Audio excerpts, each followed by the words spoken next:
Kieran Gilbert was holding a cheap glass of sparkling wine when her ex-boyfriend's voice cut through the hum of conversation like a blade. "Wait, you're still in that shoebox?" Marcus's laugh carried across the crowded loft, turning heads. "That studio on 5th? The one where you can touch the stove and the bed at the same time?"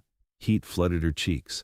The party, some mutual friend's birthday gathering, suddenly felt too small, too warm, too exposed. She'd been doing fine, actually. 3 months since the breakup, 2 promotions at the marketing firm, and she'd finally stopped checking her phone every morning, hoping for an apology that would never come. She'd worn her good dress tonight, the midnight blue one that made her feel like someone who had her life together. Marcus wasn't done.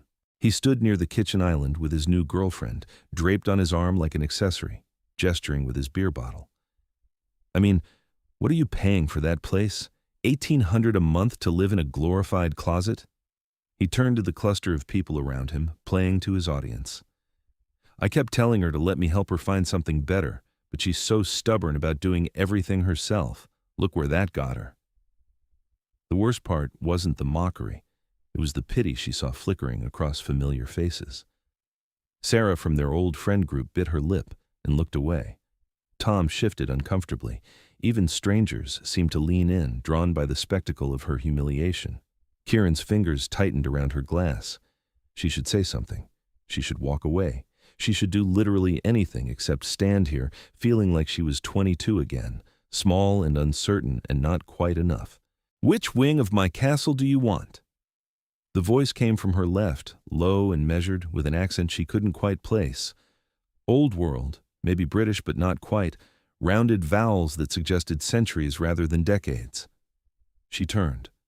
The man who'd spoken stood just close enough to be part of her conversation, far enough to have been minding his own business.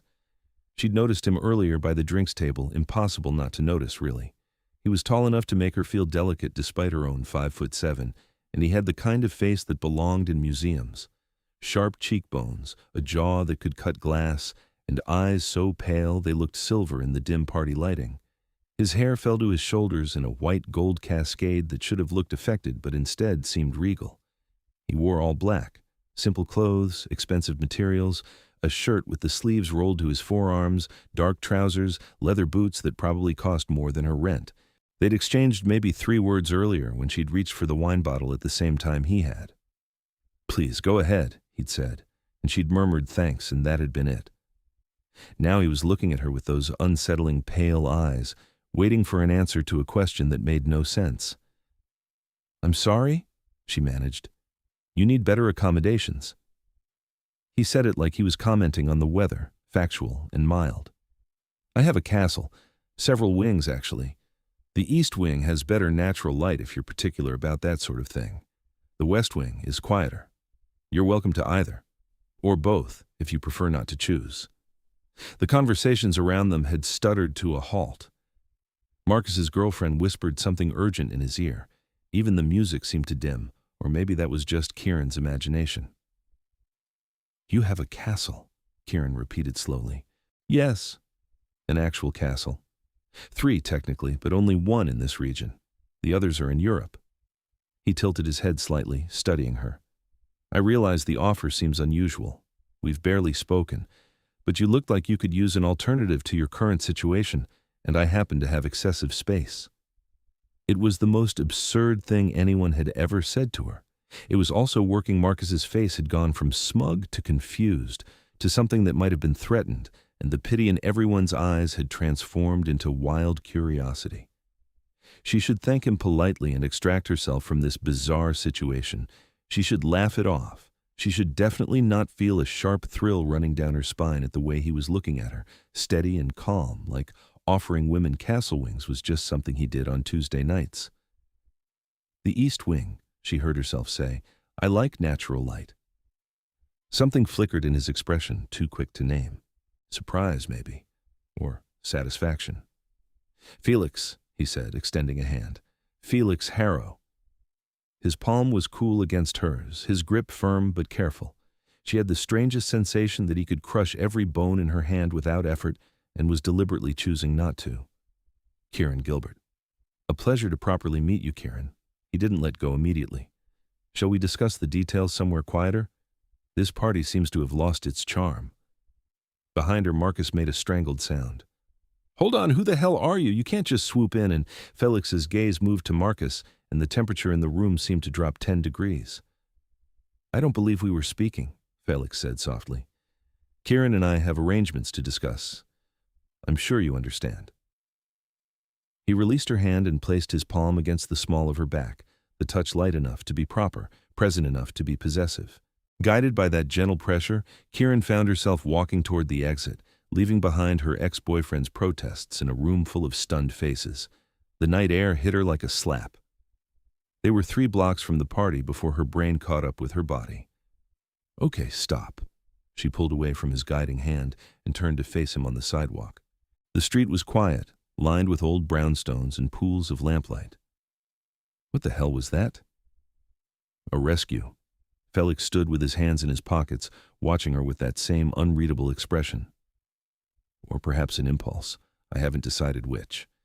You can't just offer people rooms in your alleged castle because their ex-boyfriend is an asshole. Why not? Because that's insane? Is it? He stepped closer, and she caught his scent something like snow and old libraries, clean and cold and impossibly appealing.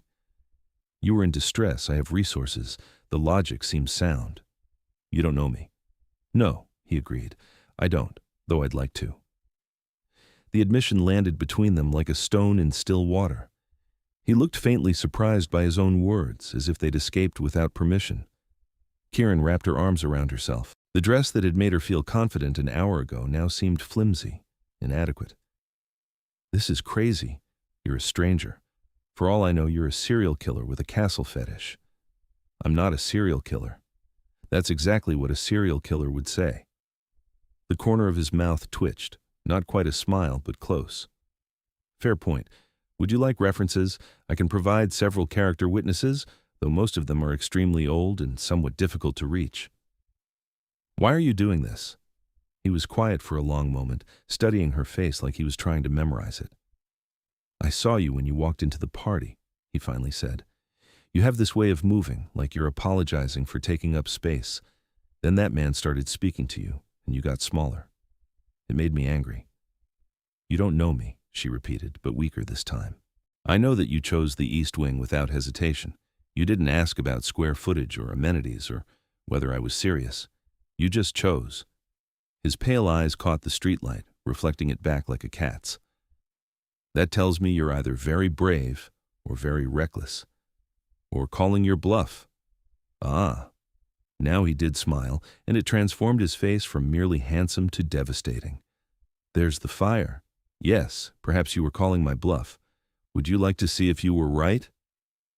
This was how horror movies started. Strange man, absurd offer, deserted street at night. Kieran's hand found her phone in her purse, finger hovering over the power button. My car is parked 2 blocks from here, Feliks said, watching her internal debate play out. A black Mercedes, license plate HRW 2847. Take a photo of it and send it to a friend if it makes you feel safer. Tell them where you're going. I'll wait. The fact that he'd anticipated her fear and offered a solution to it did something strange to her chest. Where exactly is this castle? An hour north. It's remote, but not as isolated as you might think. There's a small town 3 miles from the gates. He pulled out his own phone, tapped something, and held it out to her. The address, Harrow Castle, established 1847. It's on Google Maps if that helps establish legitimacy. She took the phone carefully, avoiding touching his fingers. Sure enough, there it was. Harrow Castle, with dozens of photos uploaded by tourists and history enthusiasts. A genuine Gothic revival structure, all spires and stone and dramatic windows. The reviews called it breathtaking but closed to the public, and gorgeous from the outside. Wish they did tours. You actually own this. I actually own it. And you're offering me a wing of it, an entire wing, because my ex-boyfriend is a dick. That's an oversimplification, but essentially yes. Kieran looked up at him, this impossible man with his impossible offer. She should go home. She should thank him for the rescue and chalk this up to one of those weird city moments that would become a funny story later. But she was so tired of should. She was tired of her apartment that smelled like the takeout place downstairs. She was tired of Marcus's voice in her head, telling her she was too stubborn, too proud, too much and not enough all at once. And there was something about Feliks Harrow that pulled at her, some quality beneath the wealth and the strangeness. He'd been angry on her behalf. He'd offered her a castle not to impress her, but because she'd looked like she needed one. "Fine," she said, "show me." He blinked and she caught that flicker of surprise again. "Just like that? I'm calling your bluff, remember? Let's see this castle." "You should text someone the license plate." "I will." She pulled out her phone and typed quickly to her roommate, Jenny, who was visiting her parents for the weekend.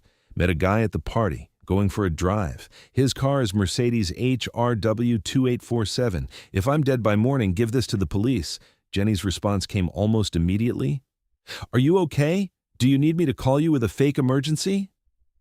"I'm fine," Kieran typed. "Just covering bases. Might be home late, or not at all." The dots of Jenny's typing bounced for a long moment, then, "You'd better tell me everything tomorrow. Be safe. Love you. Love you too."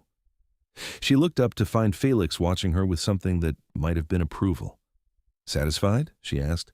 "That you took basic safety precautions?" "Yes. Shall we?" The Mercedes was exactly where he'd said it would be, sleek and pristine, and probably worth more than everything Kieran owned combined. He opened the passenger door for her actual hand on the door, waiting for her to settle before closing it gently, and she tried not to notice the way his movements had an odd, deliberate quality, like someone who'd learned human courtesy as a second language. The interior smelled like leather and that same snow and library scent. Classical music played softly from the speakers, something orchestral and melancholy. Feliks slid into the driver's seat and started the engine with a purr of expensive machinery. "Last chance to reconsider," he said. "Drive." They left the city lights behind, heading north on increasingly empty roads. Kieran watched the landscape transform through the window, buildings giving way to trees, streetlights fading into darkness punctuated by the occasional house or gas station. The moon was nearly full, casting everything in silver-blue light. "So," she said, because the silence was starting to feel heavy, "what do you do when you're not offering castle wings to strangers?" "Import-export primarily. Antiques, rare books, historical artifacts, things that have value because of their age." "Sounds lucrative?" "It can be. Mostly it's an excuse to collect things I find interesting." He glanced at her, then back at the road. "What about you? What do you do when you're not living in apartments your ex-boyfriend finds amusing?" The bitterness in his tone when he said ex-boyfriend made her lips twitch. "Marketing. Corporate campaigns mostly. It's soul-crushing, but it pays for the shoebox. You don't enjoy it. It wasn't a question."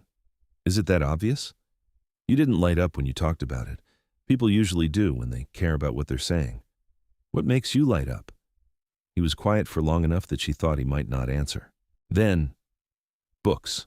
Old ones, specifically. First editions, illuminated manuscripts, anything touched by enough time to matter.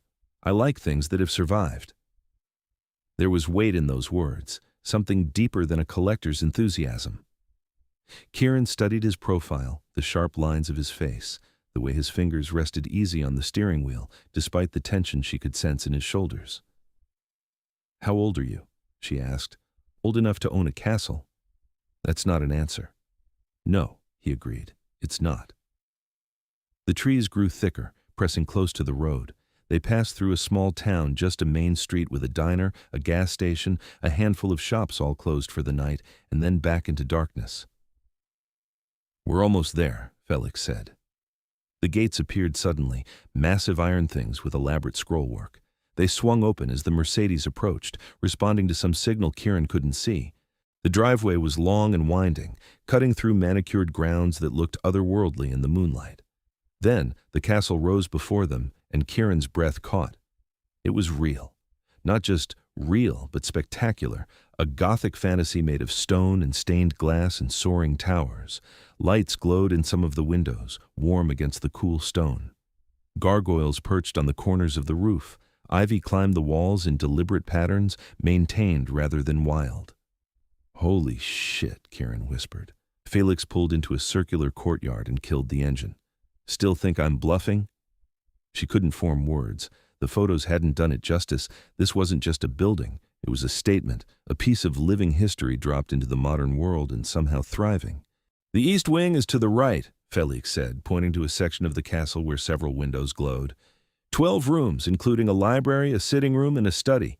There's a kitchen, though the main kitchens are in the central building if you prefer. The view faces the gardens and the sunrise. "Feliks," she turned to look at him, "you can't actually be offering me this." "Why not?"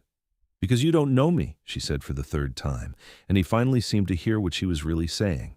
"You're right," he said quietly. "I don't know you, but I'd like to. And I'm not good at this, at talking, at explaining what I mean. I'm better at showing. So I'm showing you." He gestured at the castle. "This isn't a transaction. I'm not trying to buy your time or your attention. I'm trying to say that you deserve better than a man who makes you feel small. And if you need space and light and beauty to remember that, I happen to have an excess of all three." It should have sounded like a line. It should have felt manipulative, calculated to sweep her off her feet. Instead, it sounded honest, raw even, like he'd surprised himself again with his own vulnerability. "I don't even know your last name," Kieran said weakly. "Harrow? Feliks Harrow? I'm 38. It was absolutely a lie, but she didn't know that yet. "I've lived in this castle for most of my adult life. I don't have many friends because I'm not particularly good at people. I read too much and go out too little. I've never done anything like this before, and I'm fairly certain I'm doing it badly."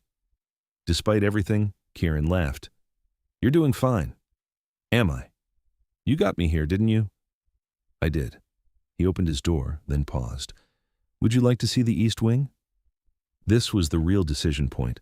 Going inside meant something. It meant taking this seriously, engaging with the absolute insanity of what was happening. It meant believing that fairy tales could show up at parties in the form of pale-eyed strangers with castles in careful hands. "Yes," Kieran said, "show me." The interior of the castle was even more breathtaking than the exterior. The entrance hall soared 3 stories high, with a grand staircase curving up along the walls. Portraits lined the walls, old ones, Renaissance-era faces staring down with knowing eyes. The floor was polished marble that caught and reflected the light from genuine crystal chandeliers. "Your family home?" Kieran asked, her voice echoing slightly. "Something like that." Feliks led her through hallways lined with more portraits, more antiques, suits of armor standing sentinel in alcoves. "Most of these are acquisitions rather than heirlooms. I collect things, remember? This is the most extra thing I've ever seen." "Extra?" "Excessive, over the top, very gothic romance novel." He glanced back at her, and there was amusement in his eyes. "Is that a complaint?" "Not even a little bit." The east wing was accessed through a smaller hallway that felt more intimate than the grand spaces they'd passed through. Feliks opened a heavy wooden door and gestured for her to precede him. The room beyond was a revelation. It wasn't just beautiful, it was livable. A sitting room with comfortable furniture arranged around a fireplace, bookshelves built into the walls, windows that would flood the space with light come morning. The colors were warm golds and deep blues, nothing like the dramatic blacks and reds she'd expected from Gothic Revival architecture. "The bedroom is through there," Feliks said, pointing to another door. "The study is adjacent. The library is down the hall. It connects to the main collection but has its own entrance from these rooms." Kieran drifted to the windows, looking out over grounds that disappeared into darkness. She could make out the shapes of gardens, the silhouette of what might have been a hedge maze. "This is insane," she said. "You know that, right? This whole thing is insane." "Yes. People don't just offer strangers wings of their castle." "No," he agreed. "They don't. So why are you?" She turned to find him standing in the middle of the room, hands in his pockets, looking uncertain in a way that didn't match his imposing presence. "I saw you," he said again, "and I wanted to know you. That's not something that happens to me often. People are usually either afraid of me or want something from me. You looked at me like I was just a man in the way of the wine bottle. It was refreshing. You're definitely more than that." "Am I?" Kieran crossed her arms, studying him. There was something off about Feliks Harrow, something her hindbrain kept trying to flag but couldn't quite name.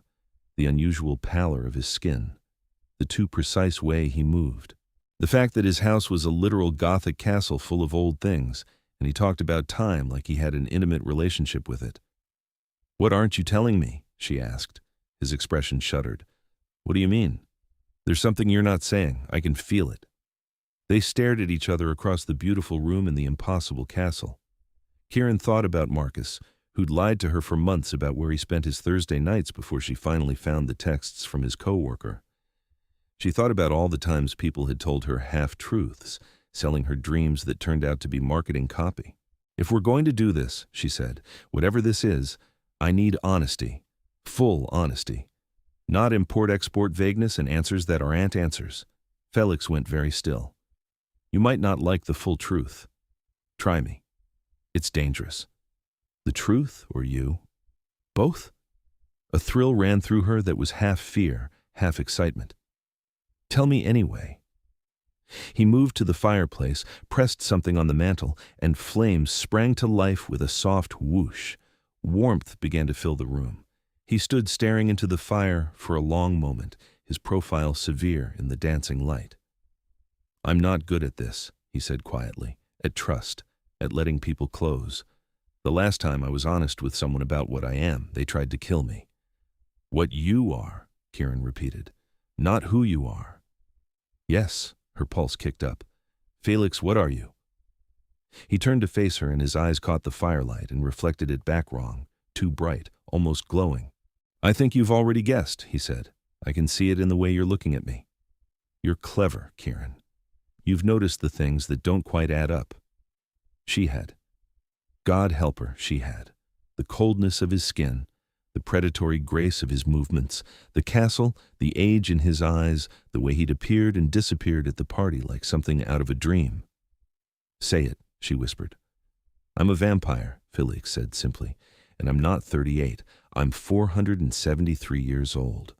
I've been the vampire king of the North American territories for the last 2 centuries, and I've just made a very impulsive decision to bring a human woman into my home because she looked sad at a party and I couldn't stand it."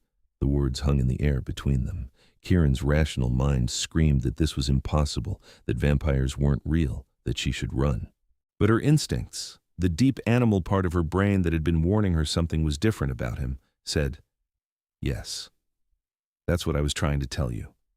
That's what you've been sensing all along." "Prove it," she heard herself say. Feliks' eyebrows rose. "You want proof. You just told me you're a vampire king. Yeah, I want proof." Something like respect crossed his face. He held up one hand, and she watched as his fingernails elongated into claws, sharp and curved and deadly. His teeth followed, canines extending into fangs that gleamed in the firelight. Then he moved, and suddenly he was across the room, standing behind her without having crossed the space between. She felt the cold of him at her back, smelled that snow and old book scent intensified. "Do you believe me now?" His voice was at her ear, still carefully controlled despite the monstrous changes she'd just witnessed. Kieran's heart hammered against her ribs. She should be terrified. She should be running, screaming, calling the police or a priest or someone. Instead, she turned slowly to face him. "Change back," she said. The claws retracted. The fangs receded. He stepped back, giving her space, and once again he was just an impossibly handsome man with pale eyes and careful manners. "I won't hurt you," he said. "I need you to know that. I brought you here because I wanted to know you, not because I'm hunting you. I feed from blood bags supplied by medical sources. I haven't harmed a human in over a century." "A century?" Kieran's laugh came out slightly hysterical. "You're over 400 years old. Yes? And you're some kind of king. The vampire king. There's a hierarchy, territories, rules. It's complicated and mostly very boring." "Boring. Right. Vampire politics are boring. Extremely boring. Lots of old vampires arguing about jurisdiction and hunting rights and who insulted whom in 1823. She should not find this funny. She absolutely should not be fighting down laughter while standing 10 feet from a creature that had just casually displayed the ability to kill her without effort. But the absurdity of it all, the party, the castle, the revelation that vampires were real and one of them had just offered her a wing of his home was too much. "Okay," she said. "Okay. So you're a vampire king?" "Yes." And you want me to live here. I want to get to know you, if you're willing. If I haven't terrified you into never wanting to see me again." Kieran walked to one of the plush armchairs and sat down before her legs could give out. Feliks stayed where he was, giving her space to process. "Why me?" she asked. "Why tonight? Why did you offer this to someone you don't know?" He was quiet for a moment, and when he spoke, his voice was low and almost wondering. "I don't know. I saw you and I felt something. Something I haven't felt in a very long time. Curiosity, maybe. Or recognition. Like you were someone I was supposed to meet." "That's not very kingly." "No." He almost smiled. "It's not. My advisors would be appalled. Vampire kings don't make impulsive decisions based on feelings. We're supposed to be calculating and strategic and entirely focused on maintaining power. But you're not. Not tonight, apparently." He moved closer, still giving her space, but close enough that she could see the genuine uncertainty in his expression. "You can leave. I'll drive you home right now if you want. Or you can stay in these rooms tonight and I'll drive you home in the morning. Or," he trailed off, Or you can stay. Get to know me. Let me get to know you. See if this feeling I have is real or just 4 centuries of loneliness making me foolish. And if I stay, what does that make me? Your pet human? Your blood bag?" His expression darkened. "Never. You would be my guest with complete autonomy and safety guaranteed by my authority as king. Anyone who threatened you would answer to me personally." The possessiveness in his tone should have been alarming. Instead, it made something warm bloom in her chest. "I need time," Kieran said. "To think, to process. This is a lot." "Of course." He moved toward the door. "I'll leave you. The room is yours regardless of what you decide. There's a phone by the bed press 0 and it will reach my personal line. The main house contact is 1. If you need anything at all, ask. Feliks." He paused, hand on the doorframe. "Thank you," she said, "for telling me the truth." His smile, when it came, was genuine and transformative. "Thank you for not screaming." Then he was gone, the door closing softly behind him, and Kieran was alone in a wing of a vampire king's castle, trying to figure out what the hell she was going to do. She spent an hour exploring the rooms. The bedroom was gorgeous, all 4 poster elegants in soft linens that probably cost more than her monthly salary. The bathroom had a clawfoot tub large enough to swim in, and a shower with more settings than her car. The study was lined with books that looked old and valuable, a desk positioned to face more of those dramatic windows. Everything was clean, maintained, and somehow welcoming despite the Gothic architecture. Someone had put fresh flowers in a vase on the nightstand. The closet held spare clothes in what would probably be her size if she tried them on. He'd prepared for her, or for someone, before he'd even made the offer. Kieran sat on the bed and pulled out her phone. 3 missed calls from Jenny, a dozen texts ranging from concern to curiosity to threats of police involvement. She called her back. "Oh my God, you're alive," Jenny answered immediately. "I was about to call the cops. Where are you? Who is this guy? Do I need to come get you?" "I'm fine," Kieran said. "I'm at his house, castle actually." "Castle? You're at a castle. Long story." "Kieran Marie Gilbert, you'd better start talking." So she did, leaving out the vampire revelation but including everything else. The party, Marcus's mockery, Feliks' offer, the drive, the wing of rooms that was apparently hers now if she wanted it. Jenny was silent for a long moment when she finished. "Okay," her roommate finally said. "So either you've met an eccentric billionaire with a castle and good timing, or you're being extremely elaborate about a kidnapping situation. Which is it?" "The first one, I think." "You think?" "He's strange, Jen, but not in a scary way. In a, I don't know, an honest way. Like he doesn't know how to be anything but exactly what he is. And what he is includes owning a castle and offering it to pretty girls at parties. Apparently. Are you coming home?" Kieran looked around the beautiful room, thought about her studio apartment with its narrow bed and loud neighbors and the smell of pad thai that never quite went away. "I don't know yet," she admitted. "Is that crazy?" "A little bit, yeah, but you know what? Marcus just spent the evening humiliating you in front of everyone we know. If you want to spend a night in a castle with a hot, mysterious billionaire, I fully support that decision." "He is really hot." "Details. I want all of them tomorrow. If there are any to give." Oh, there will be. Trust me. This guy offered you a castle wing. He's interested. After they hung up, Kieran changed into the nightclothes she found in the dresser silk pajamas that fit perfectly and felt like wearing clouds. She should sleep. It was after midnight, and she had work in the morning. Except she didn't, she realized. It was Saturday. She had the whole weekend stretching ahead with no obligations, no plans, nothing but time to figure out what she wanted to do about Feliks Harrow and his impossible offer.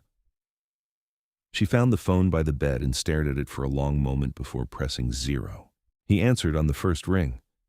"Kieran, is everything all right? I have questions." "Of course. Would you like me to come to you, or would you prefer to talk by phone?" "Come here." 3 minutes later, a soft knock sounded at the door. She opened it to find Feliks standing in the hallway, now wearing different clothes, soft black trousers and a gray sweater that somehow made him look more human and less like a gothic fantasy. "Hi," she said. "Hello?"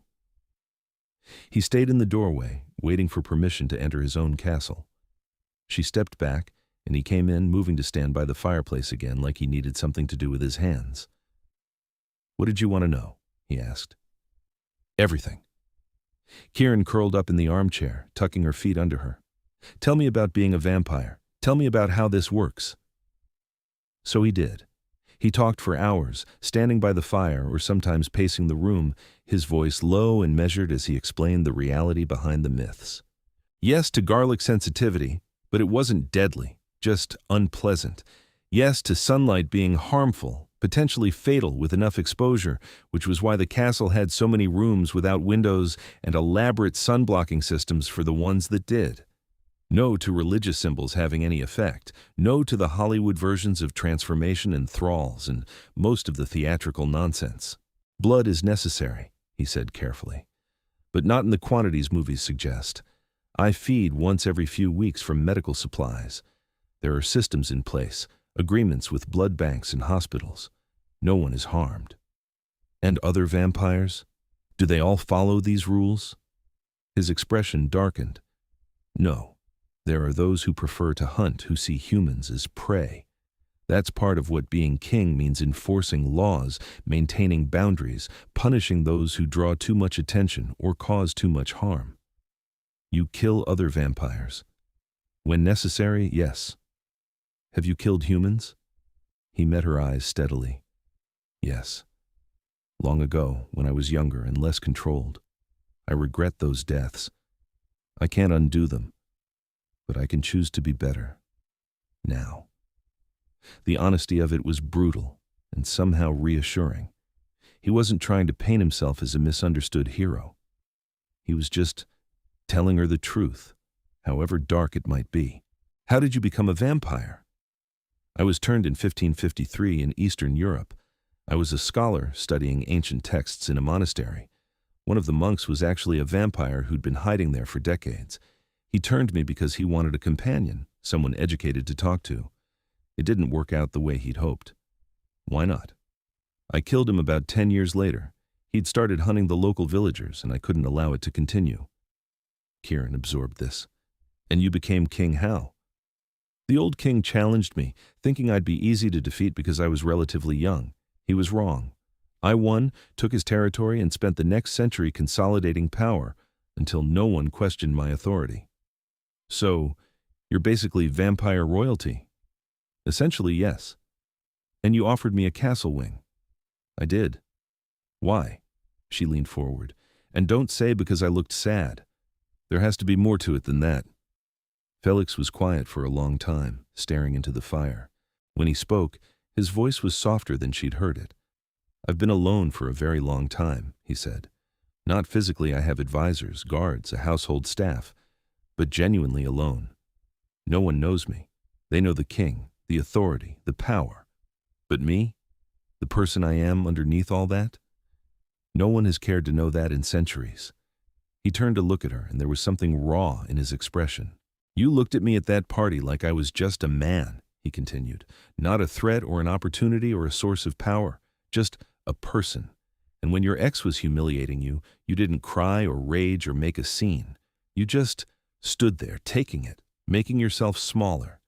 It made me furious on your behalf, and I wanted to fix it, to give you space to be big again.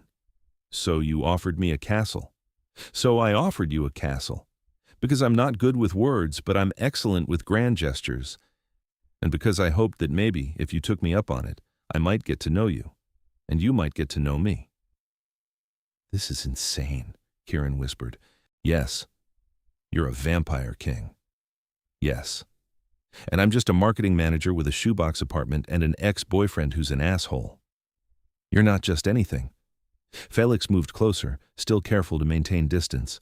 You're someone who walked into this situation without flinching, who asked for proof when I told you what I was, who's sitting here now asking intelligent questions instead of running away screaming. That's not just Kieran. That's extraordinary. Heat flooded her cheeks. Stop it. Stop what? Being charming. It's not fair. His smile was crooked, almost boyish despite the centuries behind it. I'm not trying to be charming. I'm trying to be honest. You asked for full truth, remember? I'm starting to regret that. Are you? She looked at him, really looked at him, past the impossible beauty and the predatory grace, seeing the loneliness in his eyes, the careful hope in the way he held himself. He'd lived for nearly 500 years and was still capable of making impulsive decisions based on a woman at a party who looked sad. That couldn't be a comfortable existence. All that time, all that power, all that isolation. No, she said quietly. I'm not regretting it. But I need you to understand something. What? I don't want to be impressed by your wealth. I don't want to be swept off my feet by grand gestures and castle wings. If we're going to do this, get to know each other, or whatever this is, I need to know you. Not your holdings or your status or your power. You, the person underneath the king. Something in his expression cracked open, vulnerable and yearning. I'd like that, he said. Very much. So no more offering me wings of your castle, or whatever other excessive things you probably have planned. I was considering offering you a title and a seat on my council. Feliks. That was a joke, mostly. Despite everything, Kieran laughed. Okay, so, we're doing this, are we? I'm staying, at least for the weekend. We'll see how it goes after that. The relief that crossed his face was so profound, it was almost painful to witness. Thank you, he said. Don't thank me yet. I'm probably going to be a terrible house guest. I leave wet towels on the floor and eat crackers in bed. I have staff who handle towels, and the bed is yours to cracker as you please. Did you just use cracker as a verb? I'm 473 years old. I can use whatever words I want, however I want. She threw a pillow at him. He caught it without effort, still smiling, and the expression made him look years younger, centuries younger, maybe. It's almost dawn, he said, glancing toward the windows. I'll need to retire soon, but you should rest as well. We can talk more tomorrow, tonight, I mean. My schedule is backwards from yours. Right. Because sunlight. Because sunlight. He set the pillow back on the chair gently. Sleep well, Kieran. If you need anything at all, use the phone. Feliks. He paused at the door again. I'm glad you made an impulsive decision, she said. His smile was the last thing she saw before he slipped out and closed the door behind him, leaving her alone in the most surreal situation of her life. Kieran slept until noon, waking to sunlight streaming through windows that overlooked gardens so perfect they looked painted. She found fresh coffee waiting in the study, along with a note in elegant handwriting. Good morning. I hope you slept well. Please explore as you wish. The staff has been instructed to assist you with anything you need. I'll join you after sunset. F. The day passed in a haze of exploration. The castle was even larger than she'd realized, full of hidden rooms and unexpected beauty. She found the library a cathedral of books that made her breath catch and spent 2 hours just walking the aisles, pulling down volumes at random. First editions, illuminated manuscripts, texts in languages she couldn't read but that looked impossibly old. The staff she encountered were polite and efficient and uniformly strange. They had the same careful quality Feliks had, the same sense of being slightly removed from normal human interaction. They were vampires too, she realized. All of them. She was living in a castle full of vampires. The thought should have terrified her. Instead, it felt oddly right, like she'd stumbled into a story that had been waiting for her all along. She was back in the East Wing library, curled up with a book about Renaissance art, when the light through the windows began to fade. The sun was setting, painting the gardens in shades of orange and gold. A knock at the door made her look up. "Come in," Feliks entered, and she was struck again by how different he looked in casual clothes versus the formal all-black from the party. He wore dark jeans and a navy sweater, his hair pulled back in a low tail that showed off his cheekbones. "Good evening," he said. "Did you sleep well?" "Like the dead, no pun intended." His lips twitched. "Appreciated nonetheless. Have you eaten?" "I raided the kitchen around 2. Your staff makes incredible pastries." "Marta will be pleased to hear it. She's been with me for 60 years and takes her baking very seriously." He moved into the room, maintaining that careful distance that was becoming familiar. "What are you reading?" She held up the book. "Learning about Botticelli, your library is incredible." "It's my pride and joy. Feel free to read anything you find. If you'd like something specific that isn't there, I can acquire it." "You don't have to do that." "I know, but I'd like to." He sat in the chair across from her, and she noticed he moved slightly stiffly, like he was forcing himself to relax. "How was your day? Did you explore?" "A bit. Your castle is enormous. I've had a lot of time to add to it." "The staff are all vampires." It wasn't a question, but he nodded. "Yes. Most have been with me for decades, some longer. They're loyal and discreet, and they understand the importance of maintaining security." "Security from what?" His expression darkened. "Other vampires, primarily. There are those who would love to see me lose power. And humans who've learned what we are and dedicated themselves to hunting us. Like actual vampire hunters. Like actual vampire hunters. They're rare, but they exist. Some are legitimate threats. Others are just zealots with more enthusiasm than skill." Kieran set the book aside. "Is that what you were worried about when you said the last person you told about being a vampire tried to kill you?" "Yes. She was a historian I was working with on a project. I thought I could trust her. I was wrong. She tried to stake me in my sleep." "What happened to her?" "She's alive, living in Europe under a false name, with no memory of vampires. Or me. I had a friend who's skilled in mental manipulation handle it." "You can do that? Erase memories?" "Some vampires can. I'm not particularly good at it, but I know those who are." He leaned forward, elbows on his knees. "I tell you this not to frighten you, but so you understand the stakes of what I am. The secrecy isn't just about protecting vampires. It's about preventing panic, preventing hunts, preventing war. And you maintain all that as king." "I try. It's not always successful." She studied him, this ancient creature who looked like a man in his 30s and carried the weight of centuries on his shoulders. "Tell me something about you that has nothing to do with being a vampire," she said. He blinked. "What?" "Something human, something normal. What do you do for fun? What's your favorite color? Do you have any hobbies besides collecting books?" A slow smile spread across his face. "You're serious." "Completely. You said you wanted me to know you, not the king. So tell me about you." He sat back, considering. "I play piano.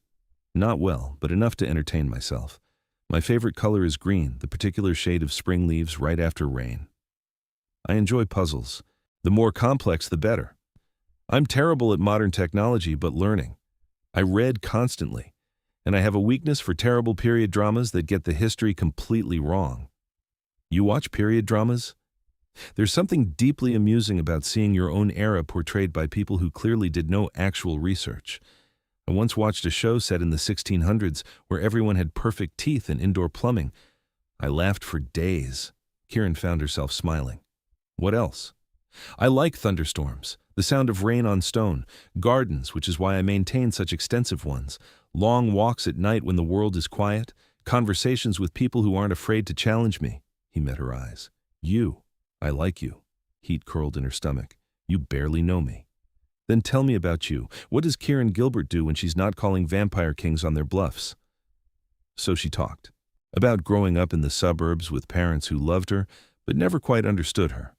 About majoring in English literature before getting scared of being poor and switching to marketing.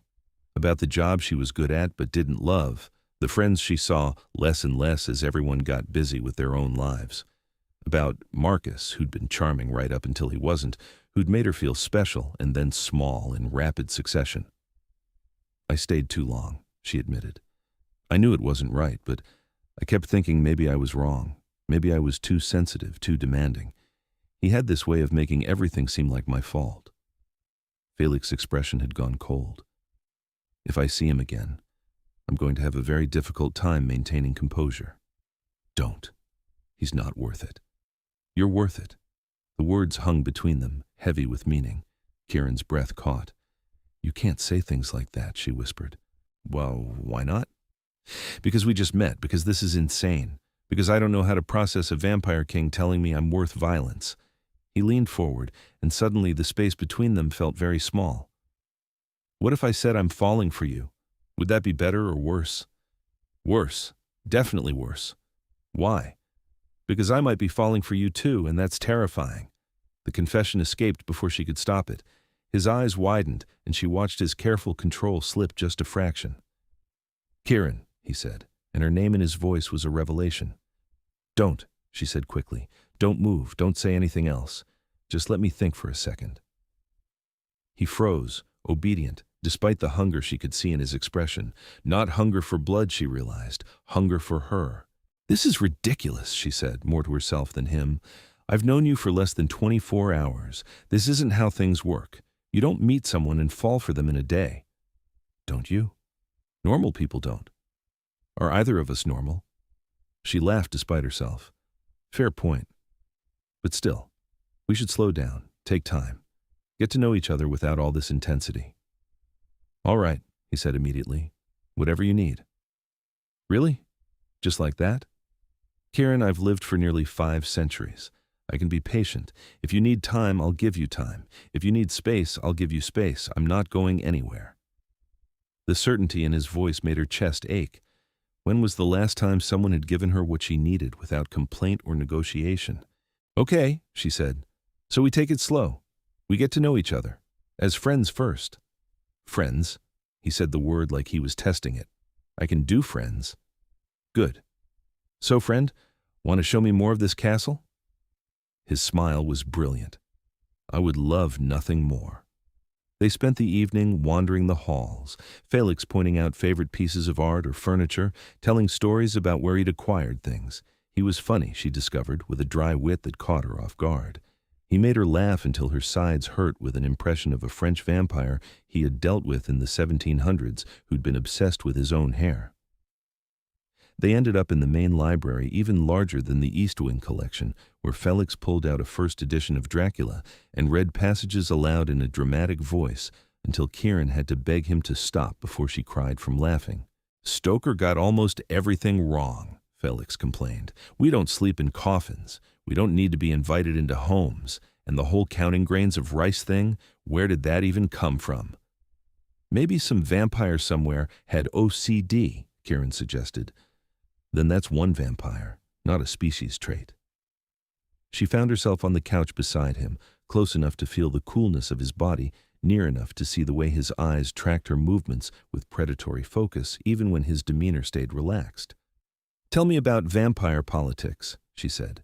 How does it actually work? So he explained the structure of vampire society, the territories, the ruling families, the complicated system of alliances and enmities that spanned centuries. He was North American king, which meant everything from Canada to Mexico fell under his authority. There were other kings and queens across the world, a loose confederation that met occasionally to discuss matters of mutual concern. Like the supernatural United Nations? Kieran asked. More like the European royal courts of the 1700s. Lots of posturing and power plays and occasional warfare. Have you had to fight wars? A few. Small ones, territorial disputes mostly. The last major conflict was in the 1940s, when a rogue group of vampires tried to take advantage of World War II to expand their hunting grounds. We shut that down quickly. We? The Council of Kings and Queens. When something threatens all of us, we work together. The rest of the time, we mostly just tolerate each other. Do you have allies? Friends among them? His expression softened. A few. Isolde, the European queen, is someone I respect. She's been ruling for almost a millennium and has more patience than anyone I've ever met. And Lucian in South America is entertaining, if somewhat chaotic in his methods. But no one close. No, he admitted. No one close. Kieran reached out before she could second-guess herself and took his hand. His fingers curled around hers immediately, cool and careful. "That sounds lonely," she said. "It is, but it's safer that way. People I care about become vulnerabilities, weapons others can use against me. Is that what I am now? A vulnerability?" He looked at their joined hands. "Probably. Yes. Does that scare you?" "Terrifies me," he said honestly, "but I'm doing it anyway." They sat in comfortable silence for a while, hands linked, the vast library quiet around them. Kieran studied his profile, the sharp lines of his face, the way he sat so still in a way no human ever could. "Can I ask you something potentially awkward?" she finally said. "Of course. Do you want to drink my blood?" His hand tightened on hers fractionally. "That's a very direct question. I promised honesty earlier. That goes both ways." He took a breath. He didn't need habit, she realized, mimicking human behavior. "Yes. From the moment I first caught your scent, part of me has wanted to know what you taste like. It's instinct, not something I can turn off, but I would never act on it without your explicit, enthusiastic consent." "What do I smell like?" "Sunlight, vanilla, something floral I can't quite name. It's intoxicating." Heat flooded through her. "And if I said yes?" His eyes snapped to hers, burning with sudden intensity. "Kieran, I'm not saying yes. I'm asking what would happen if I did." He seemed to wrestle with himself for a moment. "If you consented, I would be careful. It would be intimate. Intense. Probably the most intimate thing you've ever experienced. Vampire venom has properties that make the bite pleasurable rather than painful. Many humans find it addictive." "Addictive how?" "The sensation is reportedly euphoric. Some humans actively seek out vampires just for the experience of being bitten." "Like vampire junkies?" "Essentially, yes, which is why I'm extremely careful about feeding from humans. The last thing I want is to create a dependency." Kieran absorbed this. "Have you ever fed from someone who consented?" "Long ago, yes. Before I switched to medical supplies, I had arrangements with humans who understood what they were offering." "Did you care about them?" "Some of them, yes, but it never lasted. They would age, want normal lives, move on, and I would remain unchanged, watching everyone I cared about leave or die." The pain in his voice made her ache for him. "Is that why you've been alone?" "Part of it. The other part is that power makes genuine connection nearly impossible. Everyone wants something from the king. It's rare to find someone who just wants to know me." She shifted closer, and he went very still, like he was afraid sudden movement might startle her away. "I want to know you," she said quietly. "Not because you're powerful or wealthy or because you can offer me castle wings. Just because you're you." His free hand came up to cup her face, thumb brushing her cheekbone with aching gentleness. "How did I get this lucky?" he murmured. "You offered me a castle wing in front of my asshole ex-boyfriend. Best impulsive decision I've ever made." She leaned into his touch, and his breath, unnecessary, habitual, caught. "We're supposed to be taking this slow," he reminded her. "I know." "Friends first?" "I know. Kieran, if you keep looking at me like that, slow is going to become very difficult." She smiled. "Like what?" "Like you want me to kiss you." "Maybe I do." His eyes darkened, the pale silver going stormy. "Don't tempt me. I'm trying to be honorable here." "Since when are vampire kings honorable?" "Since about 18 hours ago, when I met a woman who asked me to be honest and then actually listened to my answer." She was close enough now to see the flecks of color in his irises, close enough to feel the coolness of his body like a refreshing contrast to her own heat. "One kiss," she whispered, "then we go back to slow." "One kiss," he agreed, and closed the distance between them. His lips were cool and soft and careful, like he was afraid of breaking her. She made a small sound and pressed closer, and his control fractured just a little. His hand slid into her hair, angling her head for better access, and the kiss deepened into something that made her toes curl. He tasted like winter nights and old magic, like nothing she'd ever experienced. When his tongue touched hers, a shiver ran through her entire body. His other hand found her waist, pulling her closer but still so careful, like she was made of glass. She wasn't sure how long they kissed, time going strange and liquid. When they finally broke apart, both breathing hard, well, she was breathing hard. He was probably just mimicking her. She felt dazed and flushed and more alive than she'd felt in months. That was not slow, she managed. No, his voice had gone rough and deep. That was very much not slow. We should probably stop. Probably, yes. Neither of them moved. They stayed pressed together on the library couch, foreheads touching, sharing breath. I'm in so much trouble, Kieran whispered. Why? Because I'm pretty sure I'm falling in love with you, and I have no idea how that's supposed to work. His hand tightened in her hair. We'll figure it out. Together. You sound so certain? I am. For the first time in decades, I'm absolutely certain of something. They eventually separated, both understanding that if they didn't stop now, Slow was going to fly entirely out the window. Feliks walked her back to the east wing, keeping careful space between them, even though she could sense how much it cost him. Sleep well, he said at her door. You too, or whatever vampires do. Read, mostly. Sometimes handle kingdom business. Tonight I think I'll just sit and remember what you taste like. That's not fair. What? Saying things like that and then leaving. His smile was wicked. All's fair in love and vampire politics. That's not the saying. I'm updating it. She laughed and closed the door before she could do something stupid like drag him inside. The next day followed a similar pattern. Kieran explored the castle and grounds during daylight hours, finding hidden gardens and a greenhouse full of night-blooming flowers. She talked with some of the staff, learning that most of them had been turned centuries ago and considered Feliks more family than king. He saved my life, Marta the baker told her while showing her how to make the perfect croissant. I was dying of plague in the 1960s. Yes, we still had plague outbreaks then, and he turned me rather than let me suffer. He gave me a choice, mind you. Not all vampires do that. He seems like a good person, Kieran said carefully. He's a good king. Those aren't always the same thing, but with our Feliks, they are. You'll be good for him. I'm just visiting. Marta's knowing smile suggested she didn't believe that for a second.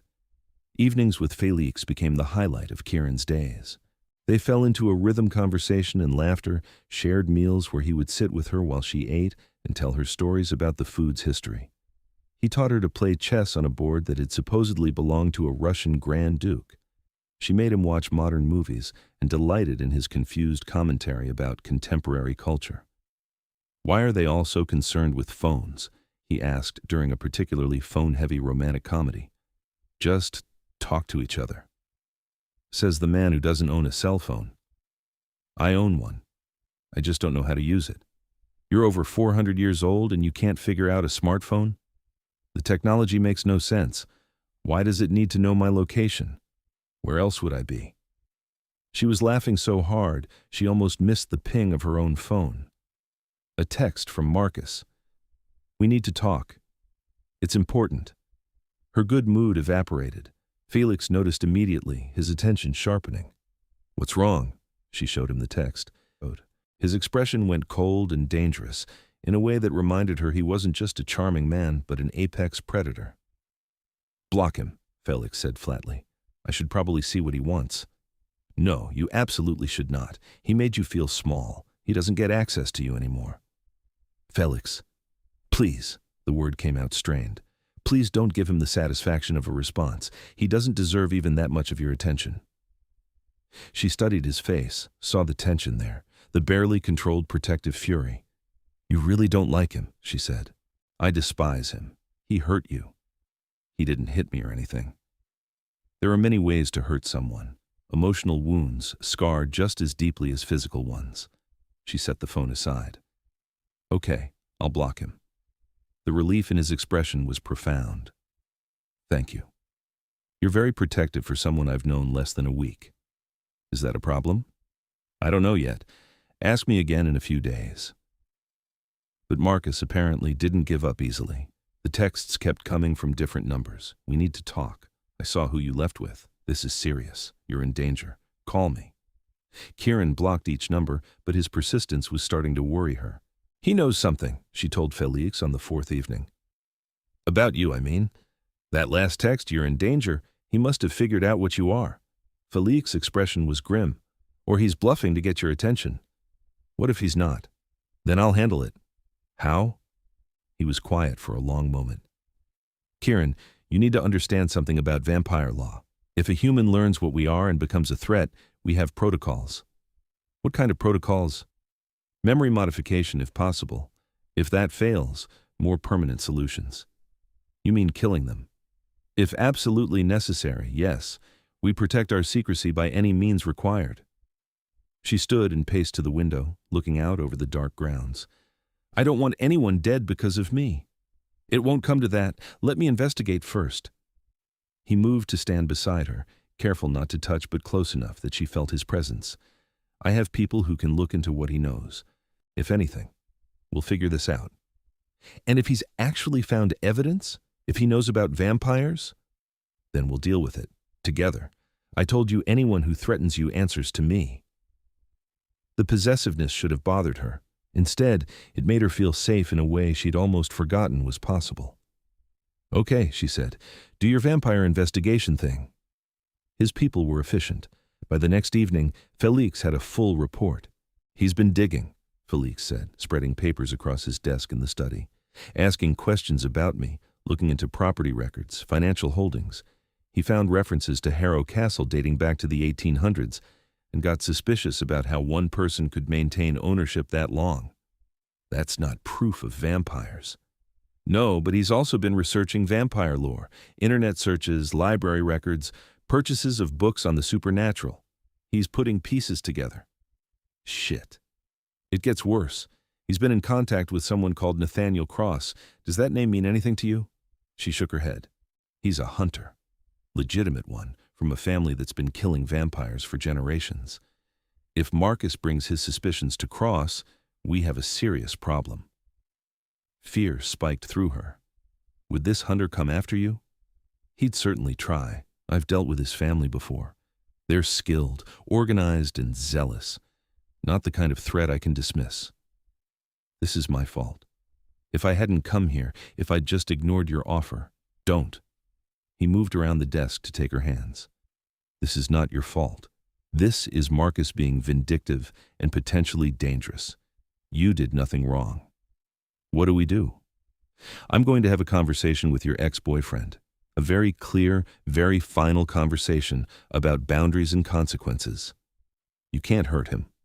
I won't, but I can scare him." She wanted to argue, but the hard set of his jaw told her he'd already made up his mind. "When?" she asked. "Tonight. He's been texting you from a coffee shop downtown. I'll pay him a visit." "I'm coming with you." "Absolutely not. He's my ex-boyfriend, my mess. I'm coming." "Kieran, if this goes badly, then it goes badly with both of us there. I'm not hiding in the castle while you handle my problems." They stared at each other, wills clashing. Finally, Feliks sighed. "You're remarkably stubborn. One of my best qualities. Or most frustrating, depending on the situation. Are you going to let me come?" He pulled her close, resting his forehead against hers.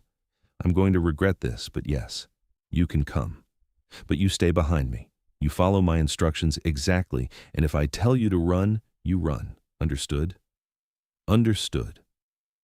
The coffee shop was busy, full of students and remote workers tapping on laptops. Marcus sat in a corner booth, and Kieran's stomach clenched when she saw him. He looked different than she remembered, harder, more focused.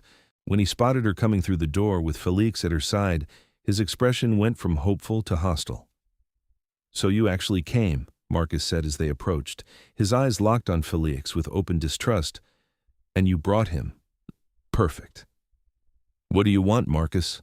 Kieran asked, sliding into the booth across from him. Feliks remained standing, a silent sentinel at her shoulder. "I want you to understand what you've gotten yourself into." Marcus pulled out his phone, tapped something, and turned it to face her. "I did some research on your new boyfriend. Interesting guy. Owns property that's been in his family for generations. Never ages in photographs. I found pictures of someone who looks exactly like him from the 1970s, the 1940s, even one from 1905. Genetic similarity, Feliks said calmly. My family has strong features. That's bullshit and you know it. Marcus leaned forward. I know what you are. I've talked to people who hunt things like you, and I'm giving Kieran one chance to walk away before this gets ugly. The only thing getting ugly here is your behavior, Feliks replied, his voice dropping to a dangerous purr. You don't get to harass Kieran, you don't get to make demands, and you especially don't get to threaten me. I'm trying to save her life. From what? From being treated with respect? From living somewhere beautiful instead of an apartment you mocked her for having? You're not concerned about her safety, Marcus. You're concerned about your ego. Marcus's face flushed. You don't know anything about us.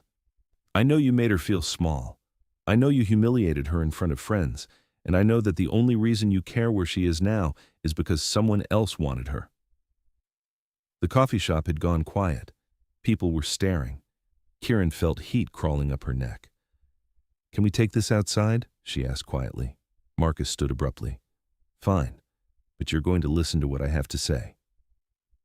They moved to the alley behind the shop, away from prying eyes. The moment they were alone, Marcus turned on Feliks with renewed aggression. I've been in contact with Nathaniel Cross. He's very interested in meeting you. I'm sure he is. His grandfather tried to kill me in 1987. It didn't end well for him. So you admit it. You're a vampire. I'm admitting nothing. But let's say, hypothetically, I was what you think I am. What exactly is your plan here? Bring a hunter to my doorstep? Hope he succeeds where others have failed? I'm going to expose you, show the world what you are. Feliks laughed, and it was not a kind sound. Oh, Marcus, you sweet, stupid boy. Do you have any idea how many humans have tried that over the centuries? How many times someone has been absolutely certain they had proof of vampires only to be dismissed as crazy? I have evidence. You have old photographs and speculation. That's not evidence. That's conspiracy theory. Cross will believe me. Yes, he probably will. And then he'll come for me, and I'll deal with him the way I've dealt with every hunter who's tried. The difference is, this time, you'll have knowingly sent a man to his death. Can you live with that? Marcus faltered, uncertainty flickering across his face. This is insane, he said, but weaker now. Kieran, please, come home. Whatever he's told you, whatever he's promised, it's not real. You don't belong in that world. What world? Kieran asked. The supernatural one. The dangerous one. You're human. You need to stay with your own kind. My own kind. She stepped forward, and Marcus actually retreated. My own kind includes an ex-boyfriend who spent 6 months making me doubt myself, who cheated on me and then made it seem like my fault, who just now tried to use my safety as an excuse to control who I spend time with. If that's my own kind, I'll take my chances with Feliks. He's a monster. He's been kinder to me in a week than you were in 6 months. Marcus looked between them, seeing something in their body language that made his expression harden. You're in love with him. Oh my God, you actually fell for the vampire. Yes, Kieran said simply. I did. Beside her, Feliks went very still. Then you're more stupid than I thought, Marcus spat. When he gets bored, when you get old, when he decides he wants fresh blood, don't come crying to me. I won't, Kieran promised. I won't come to you for anything, ever again. We're done, Marcus. Completely done. Stop texting me, stop investigating Feliks, and stay out of my life. And if I don't? Feliks moved forward, and suddenly the temperature in the alley plummeted. His eyes caught the streetlight and reflected it back wrong, glowing. His voice when he spoke was soft and terrifying. If you don't, I will make you wish you had. I am trying very hard to be civilized for Kieran's sake, but my patience has limits, and you're testing them. Walk away, Marcus. Forget about us. Live your life and let Kieran live hers. Because if you contact this hunter, if you bring danger to her, I will show you exactly what a monster is capable of. Marcus stumbled backward, face pale. You're threatening me. I'm promising you there is a significant difference. For a long moment, Marcus stared at them. Then he turned and ran, his footsteps echoing off the alley walls. Kieran sagged against Feliks, adrenaline draining away. That was terrifying, she said. I'm sorry. I tried to stay calm. Not you, me. I was terrified.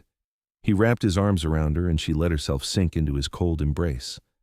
You were perfect, he murmured into her hair. So brave. I told him I'm in love with you. I noticed. I probably should have told you first. Probably, he agreed, though I'm not complaining about the order of events. She pulled back to look at him. Are you going to say it back? I'm in love with you, he said immediately. I've been in love with you since you chose the East Wing without hesitation. I'm in love with your stubbornness and your laughter and the way you look at me like I'm just a man. I'm in love with everything about you, Kieran Gilbert, and I have no idea what to do about it. Kiss me, she suggested. So he did, there in the alley behind a coffee shop, with all the romance of a fairy tale and none of the convenience. When they finally broke apart, both breathless, Kieran smiled. We should probably go home, she said.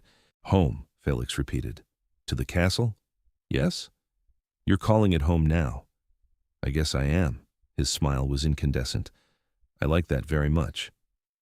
But Marcus wasn't done.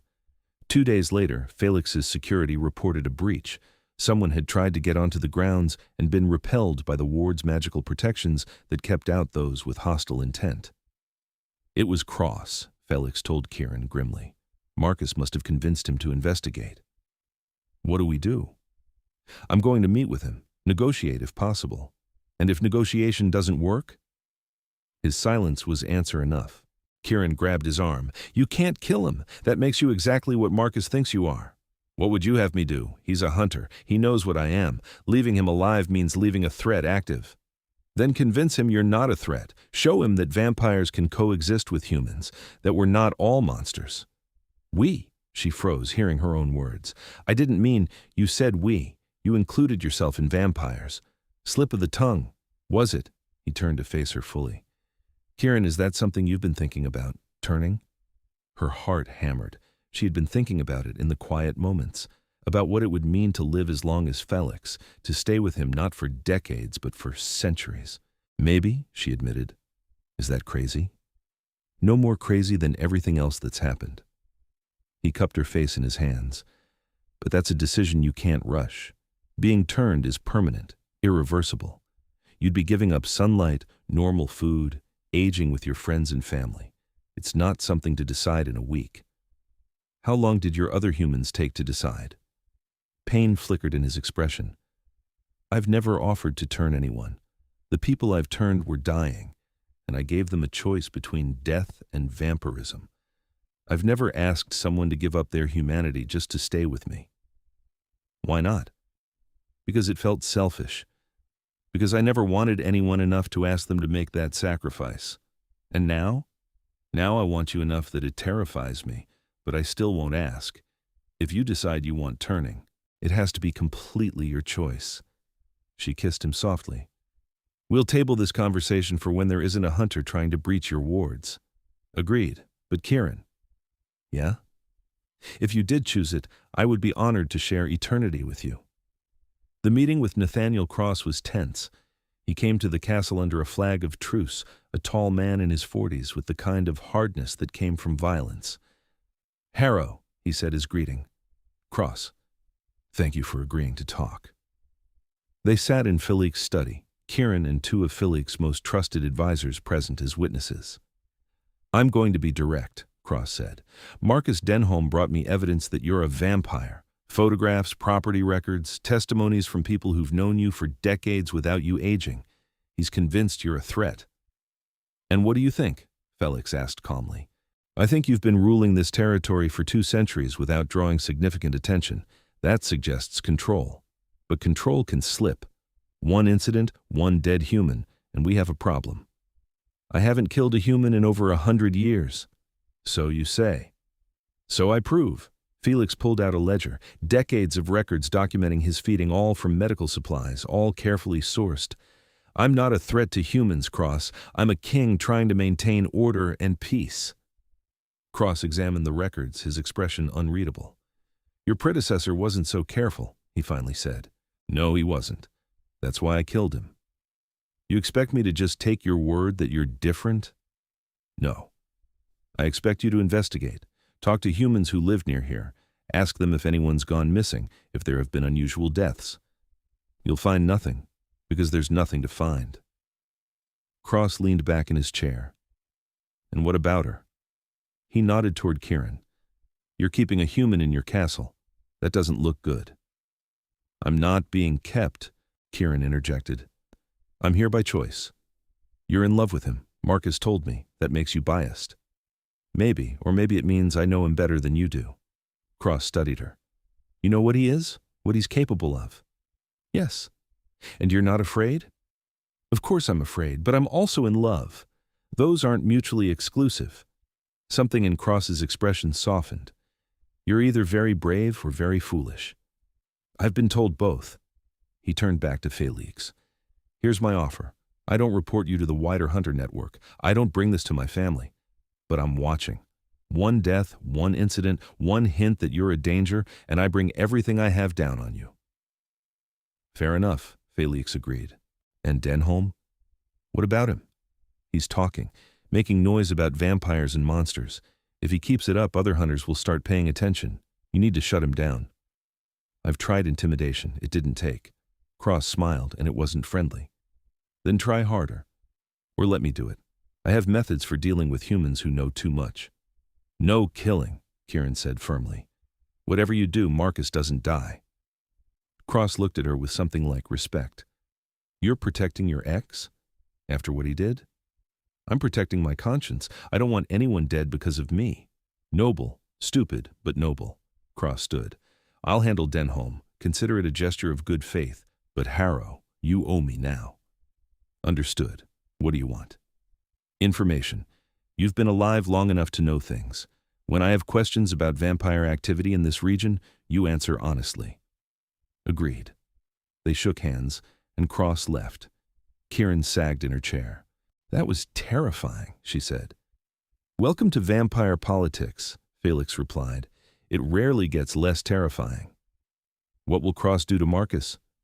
Probably scare him into silence. Hunters have ways of ensuring discretion. He won't be killed, but he'll certainly be convinced to stop talking about vampires.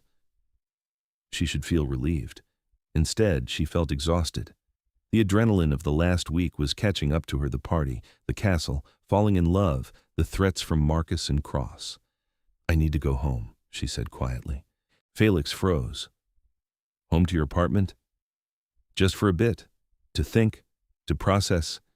This has all been so fast, and I need to figure out what I actually want. Of course. His voice was carefully neutral, but she saw the hurt in his eyes. I'll drive you whenever you're ready, Feliks. It's fine. You need space, I understand. I'm not leaving permanently. I just need a few days. Take as long as you need. The East Wing will be here whenever you want to come back, if you come back hung unspoken between them.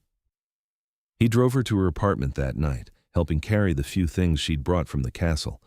The studio looked even smaller than she remembered, cramped and dim compared to the spacious beauty of the East Wing. Thank you, she said at the door, for everything. Don't thank me yet. You might decide you never want to see me again. I'm coming back. Are you? He touched her face gently. Because from where I'm standing, this feels like goodbye. It's not, I promise. I just need to think. He kissed her forehead and left without another word, and Kieran closed the door feeling like she'd made a terrible mistake. The apartment was exactly as she'd left it, unchanged, static, safe in its familiarity and suffocating in its smallness. She spent the next 3 days going to work, eating takeout, and staring at her walls while trying to figure out what she wanted. Jenny came over on the third night with wine and concern. Okay, spill, her roommate said. What happened with Castle Guy? So Kieran told her everything. Well, almost everything. She left out the vampire part, but included falling in love, Marcus's harassment, and her own confusion about what to do next. Let me get this straight, Jenny said when she finished. You met a guy who literally gave you a castle wing. You fell in love. Then you ran away because it was too much too fast? That's a reductive summary, but basically yes. Kieran, honey, I say this with love. You're an idiot. Excuse me. You've been living in this shoebox for 2 years, working a job you hate, dating guys who treat you like crap. Finally, someone shows up who actually values you, who gives you space and beauty and treats you like you're precious, and you run away because it's scary? It is scary. Of course it's scary. All the good stuff is scary. That's how you know it matters. Kieran stared into her wine glass. What if it doesn't last? What if I give up everything for him and then it falls apart? What if it does last? What if you're throwing away your chance at real happiness because you're afraid? I don't want to lose myself. Marcus made me feel like I didn't exist outside of what he wanted. What if that happens again? Did Feliks make you feel like that? She thought about it honestly. About the way Feliks listened when she talked, respected her boundaries, gave her space when she asked for it. About how he'd never once tried to change her or make her smaller. No, she admitted, he made me feel bigger, like I could be more than I thought I was. Then what are you doing here? Good question. Her phone buzzed, unknown number. She almost didn't answer, but something made her pick up. Hello? Kieran Gilbert? A woman's voice, cultured and old. Yes? My name is Isolde. I'm a friend of Feliks Harrow. He doesn't know I'm calling, but I felt you should know he's been miserable since you left. I'm sorry, who is this? I told you. A friend. I've known Feliks for 3 centuries, and I've never seen him like this. He's in love with you. He told you that? He didn't have to. I can see it. But more importantly, I can see that you're good for him. You make him want to be more than just a king. Why are you telling me this? Because Feliks would never ask you to come back. He'd let you go entirely if he thought that's what you wanted, even if it destroyed him. Someone needed to tell you what's at stake. He's a vampire, Kieran said quietly, testing the words with someone who would understand. How's that supposed to work? Me human, him immortal. It works if you want it to. There are solutions if you're brave enough to take them. Turning. Among other options. But that's a conversation for you and Feliks, not me. Isolde paused. I'm not calling to pressure you. I just wanted you to know that what you have with him is rare. In all my years, I've seen very few vampires find genuine love. Don't throw it away because you're afraid. Everyone keeps saying that. Then perhaps you should listen. After they hung up, Kieran sat in her tiny apartment and thought about fear, about playing it safe versus taking risks, about Marcus, who'd made her small, and Feliks, who made her feel infinite. She picked up her phone and texted, "Can you come get me?" His response came instantly. On my way. He was at her door in 40 minutes, which meant he'd definitely broken traffic laws getting there. She opened the door to find him disheveled and desperate, his usual composure cracked. Are you okay? He asked immediately. Is something wrong? I'm fine, I just missed you. You missed me? So much it hurt. Can I come home now? His expression transformed, hope and relief and joy all at once. You want to come back? I want to come home, to the castle, to you. He pulled her into his arms, holding her like she was precious and breakable and essential all at once. I thought I'd lost you, he murmured into her hair. You didn't. I was just scared. Are you still scared? Terrified. But I'm doing it anyway. He pulled back to look at her. I love you. I need you to know that. Whatever happens, however long you'll let me, I love you. I love you too, and I've been thinking about something. What? Turning, making this permanent. He went very still. Kieran, I'm not saying now, but eventually. I want forever with you, Feliks. I want to see what we could build together across centuries, not just decades. You're sure? Not yet, but I'm getting there. Can that be enough for now? That's more than enough. That's everything. They packed up her apartment that night, boxing up her meager belongings while making plans. She'd give notice at work, sublet the studio. The East Wing would become hers fully, not just a guest suite, but a home. What about my stuff? She asked, looking at her worn furniture. It's going to look ridiculous in a castle. It's going to look like you. That's all that matters. You're such a romantic. Only for you. They loaded his car with boxes, and Kieran took one last look at the shoebox apartment that had been home for 2 years. It looked smaller than ever, cramped and dim, and entirely inadequate. No regrets? Feliks asked. Not even one. The drive back to the castle felt like coming home. The gates opened for them, and light glowed from the windows in welcome. Staff appeared to help with boxes, smiling at Kieran like she was family returning rather than a guest who'd fled. Marta pulled her aside. Welcome back, dear. We missed you. I missed you too. Don't run away again. He was insufferable without you. I heard that, Feliks called from down the hall. You were meant to, Marta called back. They spent the next few days settling Kieran into the East Wing properly. Her books went on the shelves beside Feliks' first editions. Her clothes filled the enormous closet. Her few pieces of furniture found homes in corners where they looked quirky rather than out of place. It's starting to look lived in, Feliks said, surveying the sitting room. Is that good? It's perfect. The castle has always been beautiful, but it's never felt warm. Now it does. She pulled him down onto the couch beside her. Tell me about turning, how it works, what I should expect. So he explained the process, the exchange of blood, the death of the human body, the resurrection is something new. 3 days of pain and transformation, waking up changed, stronger, faster, immortal. Vulnerable to sun but powerful in darkness. It's not easy, he warned. The transition is agony, and there's no going back. Would you do it, if our positions were reversed? To be with you? Yes, without hesitation. Then I'll do it too. Not yet. I want time to say goodbye to sunlight, to make sure my family understands I'm okay. But eventually, when we're both ready. We have time, he assured her, all the time in the world. The weeks that followed felt like a dream. Kieran quit her job and used her savings to buy time to figure out what she actually wanted to do. Feliks suggested she explore the castle's archives, maybe catalog some of the collections. She found herself falling in love with the work organizing centuries of accumulated books and artifacts, learning their histories. You could be the castle archivist, Feliks suggested one evening. Official position, salary, and everything. You'd pay me to organize your hoarding? It's not hoarding, it's curating. And yes, I'd pay you. Someone should be managing all this properly. I don't have a degree in library science. You have passion for the material and an eye for detail. That's more valuable than any degree. She kissed him. How do you always know exactly what to say? I've had 4.5 centuries to practice. Things with Marcus resolved quietly. Cross kept his word whatever he'd done. Marcus stopped texting, stopped investigating, stopped posting about vampires online. Kieran felt guilty relief. She didn't want him hurt, but she also didn't want him interfering. He moved, Feliks reported one evening. Cross told me. Marcus took a job in California, far away from here. Did you do something? I didn't have to. Cross was very persuasive, apparently. Marcus is fine, just encouraged to start fresh somewhere else. She should probably feel worse about it, but mostly she felt free of Marcus's judgment, free of the past, free to build something new. 3 months after moving in, Kieran woke to Feliks standing by the window in her room, watching the sunrise from behind heavy curtains. What are you doing? She asked sleepily. Watching you sleep. That's creepy. I know, I can't help it. You're beautiful when you sleep.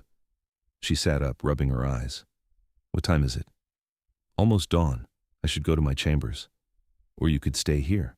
We could black out the windows completely, make this room safe for you during the day. He turned to look at her, hope flickering in his expression. You'd want that. I want to wake up next to you. I want to share space, not just visit each other's rooms. Is that okay? That's more than okay. They spent the day having the windows reinforced with blackout measures, turning Kieran's bedroom into a space safe for vampires. When night fell and Feliks woke beside her for the first time in their shared bed, his smile was incandescent. Good evening, he murmured, pulling her close. Good evening. She traced the line of his jaw. I've been thinking. About? Turning. I'm ready. He went very still. Are you certain? Yes. I've said goodbye to sunlight. I took a week, watched every sunrise and sunset, memorized what it feels like. I've talked to my parents, told them I'm moving abroad for work so they won't worry when I become nocturnal. I've made my peace with what I'm giving up. Now I want what I'm gaining. Kieran, I want forever with you, Feliks. I want centuries of this. I want to build something that outlasts kingdoms and wars and time itself. Turn me. His hands cupped her face, trembling slightly. If I do this, there's no undoing it. I know. You'll be bound to darkness. You'll outlive everyone you've ever known except me. I know. You'll be vampire royalty. People will expect things of you. There will be politics and danger and responsibilities. I know all of that. And I still want it. I want you. He kissed her then, deep and desperate and full of promise. "When?" he asked against her lips. "Tonight. Now. Before I can overthink it." He pulled back, studying her face. "You're sure?" "I've never been more sure of anything." So he turned her. It was intimate and terrifying, and more intense than anything she'd experienced. His bite, the venom spreading, her blood mingling with his. The world fading to black as her human body died. She woke 3 days later to a world transformed. Everything was sharper, clearer, brighter despite the darkness. She could hear the castle breathing, smell the age in the stones, sense the life of every creature on the grounds, and Feliks, sitting beside the bed watching her with ancient, patient eyes. "Hello?" he said softly. "Hi." Her voice came out different, still hers, but richer, more resonant. "Did it work?" "See for yourself." He handed her a mirror. The face looking back was hers, but perfected. Skin pale and flawless, eyes brighter, features sharpened to beauty that was almost alien. Her hair had lightened several shades, falling in white gold waves. "I look like you," she whispered. "You look like a vampire, like a queen." "Queen?" He took her hand. "The king's consort holds the title of queen. If you want it, if you're ready for that responsibility." "What does it entail?" "Helping me rule. Being my partner in governance, making decisions about the territory alongside me." "That's a lot of pressure." "Yes, but I think you can handle it. You've already proven you're not afraid to stand up to me when I'm wrong." She looked at herself in the mirror again, seeing not just a vampire, but possibility. A future stretching out in endless nights, full of adventure and purpose and love. "Okay," she said, "let's do it." The coronation was small, just the castle staff and a few of Feliks's closest allies. Isolde came from Europe, bringing gifts and good wishes. Cross even sent a grudging note of congratulations. Kieran wore a dress the color of midnight, a crown of silver that felt weightless despite its significance. Feliks stood beside her in formal black, looking every inch the ancient king he was. "Do you, Kieran Gilbert, accept the title of Vampire Queen of the North American Territories?" Isolde asked, presiding over the ceremony. "I do." "Do you swear to protect the vulnerable, punish the wicked, and maintain the balance between our kind and humanity?" "I swear." "Then by the authority vested in me by centuries of tradition, I recognize you as Queen Kieran Harrow, consort to King Feliks, ruler of this realm." The gathered vampires applauded. Feliks took her hand and brought it to his lips. "My queen," he murmured. "My king." They held a celebration that night, not in the grand halls, but in the East Wing, the space that had started as a joke and became a home. Kieran's mismatched furniture sat beside Feliks's antiques, creating something that was neither fully hers nor his, but theirs. "You know," she said as the last guests departed, "when Marcus laughed at my tiny apartment, I never imagined this is where I'd end up. Vampire queen in a castle? In love. Transformed. Part of something bigger than myself." He pulled her close. "I never imagined it either. I thought I'd be alone forever. Then you walked into that party and changed everything. By getting mocked by my ex-boyfriend. By being exactly who you are, brave and stubborn, and refusing to be made small." She kissed him, still getting used to the enhanced sensations of vampire existence. Everything felt more intense, more real, more permanent. "Which wing of the castle do I want?" she asked, pulling back. "What?" "That's what you asked me, at the party. Which wing did I want?" "The East Wing. You chose natural light." "I did. But I think I'll take them all now, if that's okay." His smile was brilliant. "All of them? The whole castle?" "The whole castle. The grounds, the library, the future. All of it with you. That's a lot of territory. Good thing I'm queen now." He laughed and spun her around, and for a moment they were just two people in love, vampire politics and ancient responsibilities forgotten. The castle rose around them, stone and history and home. Outside, dawn was breaking. Kieran couldn't see it anymore, couldn't feel the warmth of sunlight she'd given up. But she had something better: eternal night, infinite possibility, and a love that would outlast kingdoms. In the east wing of a castle that had stood for nearly 2 centuries, in a room that mixed her thrift store furniture with priceless antiques, Vampire Queen Kieran Harrow kissed her king and thought about the future. about the work they'd do together, the changes they'd make, the balance they'd maintain between human and vampire worlds. About Marcus, who'd laughed at her tiny apartment and never imagined she'd end up with a castle. About Feliks, who'd asked which wing she wanted and given her everything instead. About the girl who'd walked into a party feeling small and walked out with a vampire king at her side. She'd chosen the east wing for the natural light. Now she'd chosen eternal darkness and found it brighter than any sun. "I love you," she told Feliks. "I love you too." He pressed his forehead to hers. "Thank you for taking a chance on an impulsive vampire with too many castles and no social skills. Thank you for offering me a wing when you could have offered anything else." "What else should I have offered?" "I don't know. A drink, your phone number, a normal first date. Where's the romance in that?" She laughed, the sound echoing through their wing, their home, their forever. Outside, the human world woke to morning.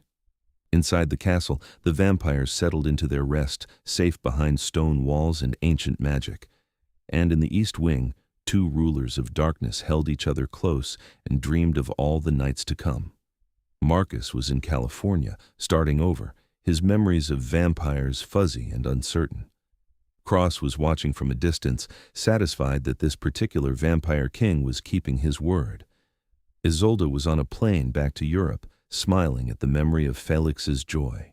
And Kieran, no longer a marketing manager in a shoebox apartment, but a vampire queen in a Gothic castle, knew she'd made exactly the right choice. The East Wing had the best natural light, but she'd chosen eternal night instead and found it more beautiful than she'd ever imagined.